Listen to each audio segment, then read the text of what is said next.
নমস্কাৰ আহি পৰিছে খন্দিয়াৰ কেইবাটাও গুৰুত্বপূৰ্ণ খবৰ। আজি 17 জুলাই অসমৰ লগতে ভাৰতৰ বিভিন্ন প্ৰান্তৰ পৰা খন্দিয়াৰ কেইবাটাও খবৰ আহি পৰিছে।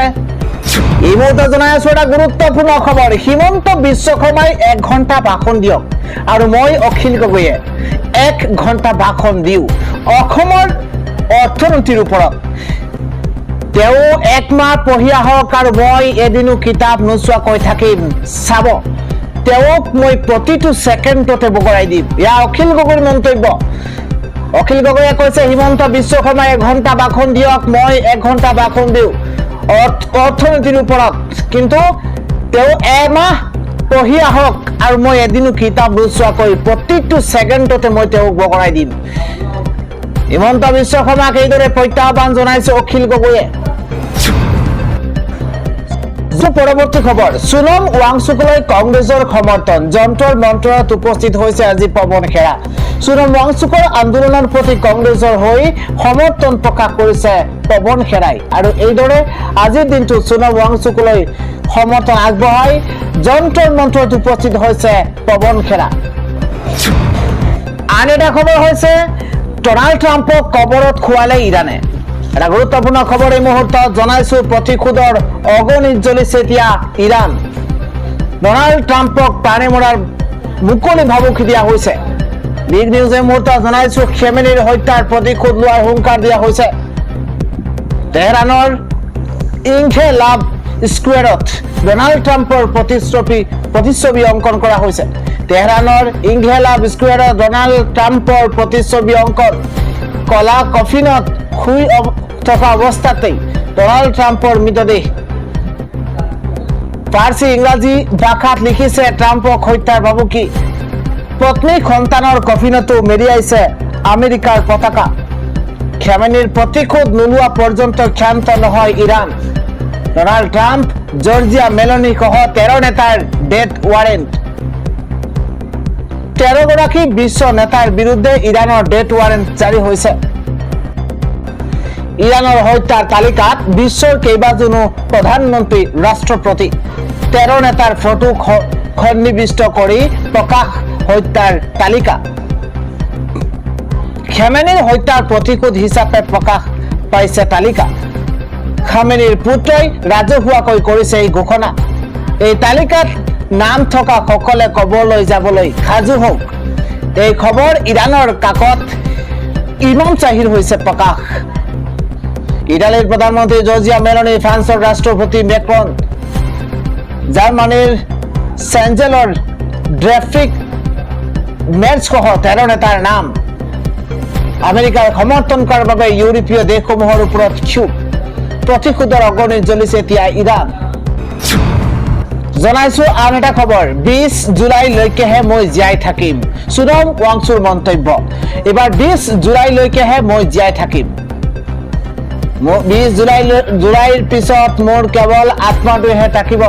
এটা গুৰুত্বপূৰ্ণ খবৰ এই মুহূৰ্তত জনাইছো। যন্ত্ৰৰ মন্ত্ৰৰ পৰা দেশবাসীলৈ সোনম ৱাংচুকৰ বিশেষ বাৰ্তা। মই বাহিৰৰ পৰা দুৰ্বল হৈ পৰিছো, কিন্তু ভিতৰৰ পৰা মই এতিয়াও শক্তিশালী বুলি ৱাংচুকৰ মন্তব্য। মই কিবা প্ৰকাৰে 20 জুলাইলৈকেহে জীয়াই থাকিম। আপোনালোক সকলোৰে লগত মই সংসদ ভৱনৰ কাৰ্যসূচীত অংশগ্ৰহণ কৰিম। যদি 20 জুলাই আমাৰ কাৰ্যসূচী সফল নহয় তেনেহলে মই ফুট হৈ পুনৰ আহিম। যোৱা 20 দিনেই অনশনত আছে সোনম ৱাংচুক।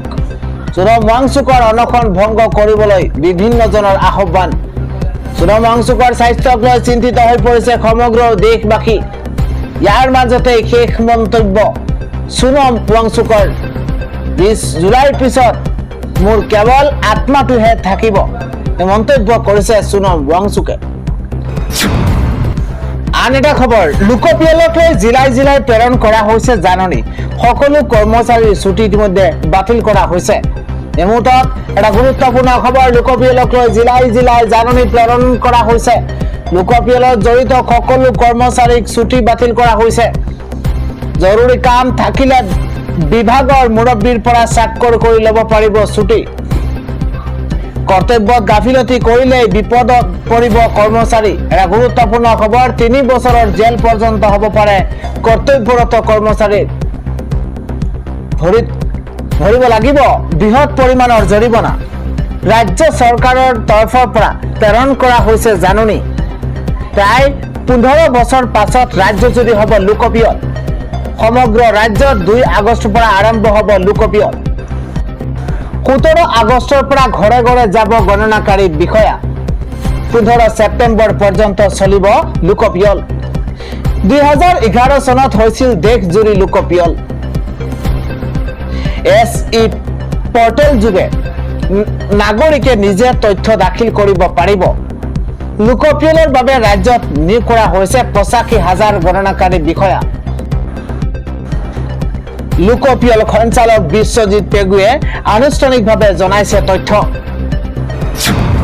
আন এটা খবৰ হৈছে খুন হৈ জিলিকিল খাদিজা পাৰবিন আৰু আনিছা আঞ্জুম তফাজ্জুল হক। নিট পৰীক্ষাত বিশেষ সফলতা লাভ কৰি দেশবাসীলৈ গৌৰৱ কঢ়িয়াই আনিছে। চিকিৎসক হ'ব আনিছা আঞ্জুম, খাদিজা পাৰবিন, তফাজ্জুল হক। এবাৰ নিট পৰীক্ষাত উজলি উঠিছে 3 মেধাৱী মুছলমান শিক্ষাৰ্থী। ডাঙৰ খবৰ এই মুহূৰ্তত, ভাল খবৰ, খুন হৈ জিলিকি উঠিছে আনিছা আঞ্জুম, খাদিজা পাৰবিন আৰু তফাজ্জুল হক।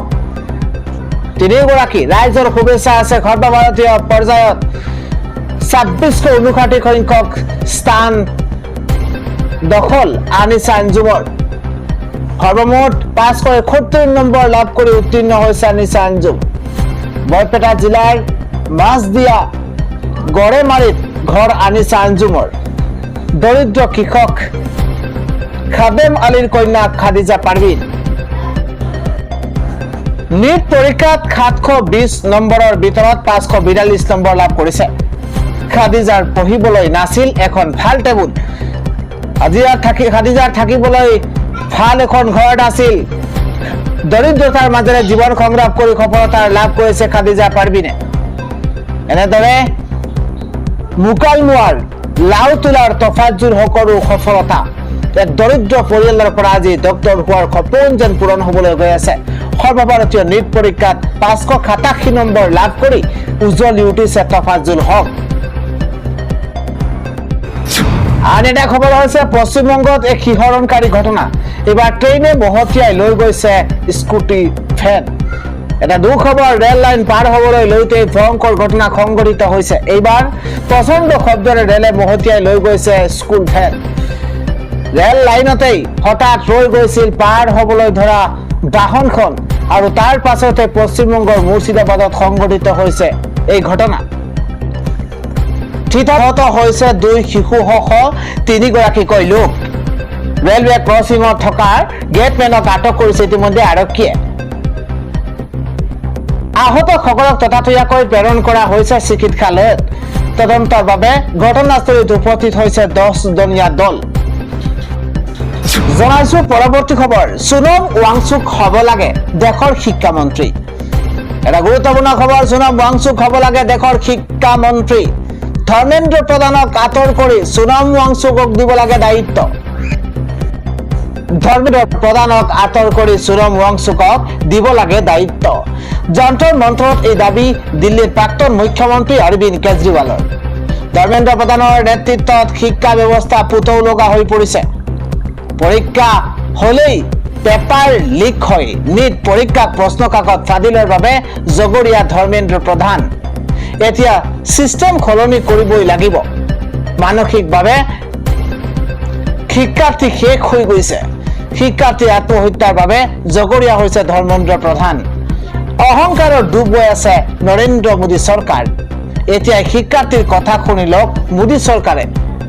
অন্যতাক আসনৰ গাদীৰ পৰা আঁতৰিব লাগিব মোদী চৰকাৰ। কক্ৰোচ জনতা পাৰ্টিৰ প্ৰতিবাদত অংশগ্ৰহণ কৰি এই হুংকাৰ অৰবিন্দ কেজৰিৱালৰ। আন এটা খবৰ হৈছে SCS বিষয়া লাচিত কুমাৰ দাসৰ জামিন মঞ্জুৰ। গুৱাহাটী উচ্চ ন্যায়ালয়ে মঞ্জুৰ কৰিছে জামিন। উৎকোচলৈ হাতে লুটে দুৰ্নীতি নিবাৰকৰ হাতত গ্ৰেপ্তাৰ হৈছিল লাচিত দাস। ঘৰত অভিযান চলাই দুৰ্নীতি নিবাৰকে জব্দ কৰিছিল কোটি কোটি টকা। আন এটা খবৰ হৈছে বজাৰত জুই লাগিছে, মূল্য বৃদ্ধিয়ে কোঙা কৰিছে জনতাক, সৰ্বসাধাৰণ জনতাৰ মূৰত পুনৰ খুদাইছে ৰাম টাঙোন। বজাৰত বস্তু জুই চাই দাম হৈছে, পুনৰ মূল্য বৃদ্ধি, পুনৰ অত্যাৱশ্যকীয় সামগ্ৰীৰ মূল্য, চাউলৰ পৰা চেনি, দাইল, মিঠাতেল, পিঁয়াজ, কণীলৈকে মূল্য বৃদ্ধি হৈছে।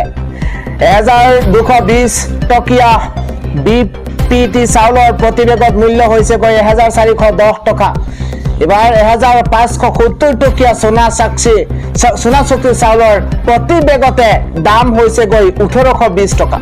এইদৰে জুই চাই দাম হৈছে 5 টকাৰ পৰা 20 টকা পৰ্যন্ত বৃদ্ধি হৈছে মিঠাতেলৰ মূল্য। 237 টকীয়া ইঞ্জিন মিঠাতেলৰ দাম হৈছে গৈ 255 টকা। এইদৰে মূল্য বৃদ্ধি পাইছে। 195 টকীয়া ধাৰা মিঠাতেলৰ মূল্য হৈছে গৈ 220 টকা। জুই লাগিছে বজাৰত আৰু চৰকাৰ আছে খুই। 25 টকাৰ প্ৰতি কেজি পিঁয়াজৰ মূল্য হৈছে গৈ 50 টকা। 48 টকাৰ প্ৰতি কেজি চেনিৰ দাম হৈছে গৈ 52 টকা। বজাৰত লাগিছে এতিয়া জুই। আন এটা খবৰ, 3 আগষ্টৰ পৰা অৰুণোদয় হিতাধিকাৰীৰ একাউণ্টত সোমাব 1250 টকা। ৰাজ্যবাসীৰ কাৰণে ভাল খবৰ, অৰুণোদয় আঁচনিৰ হিতাধিকাৰীলৈ অত্যন্ত সুখবৰ। 3 আগষ্টৰ পৰা পোনে পোনে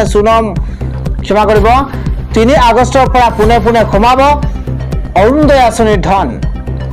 গুৰুত্বপূৰ্ণ খবৰ, নতুন চৰকাৰৰ প্ৰথম কিস্তিৰ ধন লাভ কৰিব 40 লাখ হিতাধিকাৰীয়ে। মুখ্যমন্ত্ৰী হিমন্ত বিশ্ব শৰ্মাই দিছে সুখবৰ। এবাৰ আগষ্ট মাহৰ পৰা পুনৰ আৰম্ভ হ'ব ৰেচনৰ সামগ্ৰীৰ বিতৰণ। লাভ কৰিব দাইল, চাউল, চেনি আৰু নিমখ। শীঘ্ৰেই হিতাধিকাৰীয়ে লাভ কৰিব মিঠাতেল। 6-7 আগষ্টত নিযুত মইনা আৰু নিযুত বাবু আঁচনিৰ প্ৰপত্ৰ প্ৰদান। ছেপ্টেম্বৰৰ পৰা ৰাজ্যত আৰম্ভ হ'ব জীৱন প্ৰেৰণা আঁচনি। 3 আগষ্টৰ পৰা পোনে পোনে সোমাব অৰুণোদয় আঁচনিৰ ধন। জনাইছো পৰৱৰ্তী খবৰ, অন্ধকাৰচ্ছন্ন হৈ পৰিছে মহানগৰীৰ লগতে ৰাজ্যৰ ভিন্ন প্ৰান্তত আকাশ। মহানগৰীত প্ৰচণ্ড বৰষুণ অহাৰ পূৰ্ণ সম্ভাৱনা আছে। ইফালে আঞ্চলিক বতৰ বিজ্ঞান কেন্দ্ৰৰ তৰফৰ পৰা আগজাননী প্ৰদান কৰিছে নিশালৈ হ'ব পাৰে ভয়ংকৰ পৰিস্থিতি। পুনৰ কৃত্ৰিম বানপানী হোৱাৰ সম্ভাৱনা আছে গুৱাহাটী মহানগৰী। সতৰ্কবাণী জাৰি কৰিছে বতৰ বিজ্ঞান কেন্দ্ৰই। এটা ডাঙৰ খবৰ, জৰুৰী কাম নাথাকিলে ঘৰৰ বাহিৰলৈ নোলাব। ৰাজ্যত কেইবাদিনলৈকে অব্যাহত থাকিব বৰষুণ। উজনিৰ পৰা নামনিলৈ য়েলো এলাৰ্ট, অৰেঞ্জ এলাৰ্ট জাৰি কৰা হৈছে এই মুহূৰ্তত বতৰ বিজ্ঞান কেন্দ্ৰৰ তৰফৰ পৰা। 18খন জিলাত ইতিমধ্যে এলাৰ্ট জাৰি কৰা হৈছে। ডাঙৰ খবৰ এই মুহূৰ্তত 18খন জিলাত নিশাই কাল ৰূপ ধাৰণ কৰাৰ সম্ভাৱনা। জনাইছো পৰৱৰ্তী খবৰ, আকৌ আহিছে কভিডৰ সেই মহামাৰী। দেশ কঁপাইছে মহামাৰীৰ সন্ত্ৰাসিত খবৰে, কিয়নো উভতি আহিছে কভিডৰ সন্ত্ৰাস।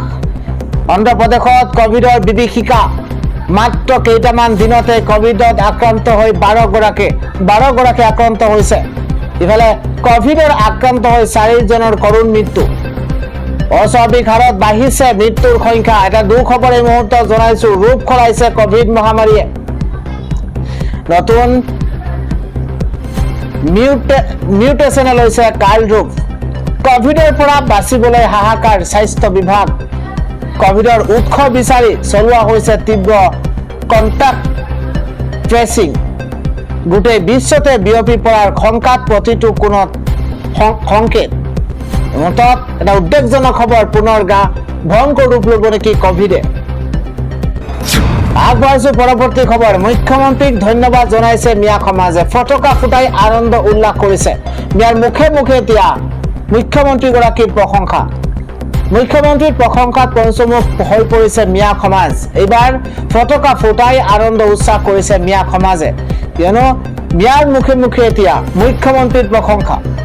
অসমৰ ইতিহাসত ৰাজ্য চৰকাৰৰ অভূতপূৰ্ব প্ৰশাসনিক সিদ্ধান্ত। 14টা নতুন ৰাজহ চক্ৰ গঠনৰ সিদ্ধান্তই আনন্দিত কৰিছে জলেশ্বৰবাসীক। পিছপৰা জলেশ্বৰত নতুন ৰাজহ চক্ৰ। এইবাৰ মুখ্যমন্ত্ৰীক ধন্যবাদ আৰু কৃতজ্ঞতা জলেশ্বৰৰ মিয়া সমাজৰ। চৰকাৰী ঘোষণাৰ পিছতে জলেশ্বৰ বজাৰত উখল মাখল পৰিৱেশ। এতিয়া জলেশ্বৰতেই সমাধান হ'ব মাটিৰ সমস্যা। এইকাৰণেই এইবাৰ মুখ্যমন্ত্ৰীক বাবা দিছে জলেশ্বৰবাসীয়ে। জলেশ্বৰত স্থাপন হ'ব ৰাজচক্ৰ কাৰ্যালয়, সুচল হ'ব চৰকাৰী কাম কাজ। মুখ্যমন্ত্ৰী হিমন্ত বিশ্ব শৰ্মাৰ কৰ্মদক্ষতা আৰু উন্নয়নমুখী চিন্তাক এতিয়া সমষ্টিবাসীয়ে প্ৰশংসা কৰিছে। সংখ্যালঘু এলেকাৰ বিকাশত চৰকাৰৰ গুৰুত্বক মিয়া সমাজৰ চালাম।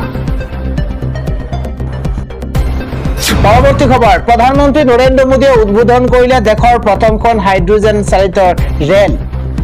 এটা ভাল খবৰ এই মুহূৰ্তত জনাইছো ৰাজ্যবাসীৰ কাৰণে।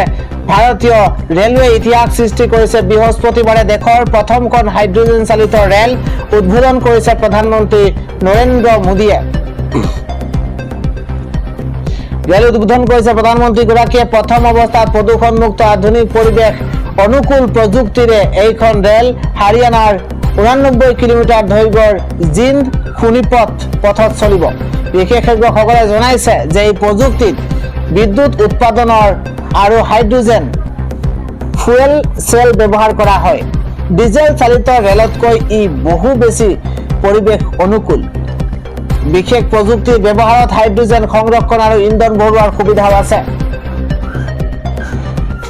পৰৱৰ্তী খবৰটো হৈছে ধেমাজি জিলাৰ লগতে সমগ্ৰ ৰাজ্যৰ বাবে এক অতি গৌৰৱৰ খবৰ। ধেমাজি মহাবিদ্যালয় অৱসৰপ্ৰাপ্ত উপাধ্যক্ষ বিশিষ্ট শিক্ষাবিদ লেখক তথা আগশাৰীৰ সাংস্কৃতিক কৰ্মী ডক্টৰ বঞ্জিত ভট্টলৈ কলিকতাৰ অগ্ৰণী অনুষ্ঠানৰ সুৰনন্দন ভাৰতীয়ে আগবঢ়াইছে এই বৰ্ষৰ সন্মানীয় ভূপেন্দ্ৰ কুঁৱৰণী বঁটা। সংগীত সূৰ্য ডক্টৰ ভূপেন হাজৰিকাৰ জন্ম শতবাৰ্ষিকী বৰ্ষৰ পবিত্ৰ ক্ষণত কলকাতাৰ মাটিত ধেমাজিৰ সুসন্তানগৰাকীয়ে লাভ কৰা এই সন্মানে সকলোকে আনন্দিত কৰিছে।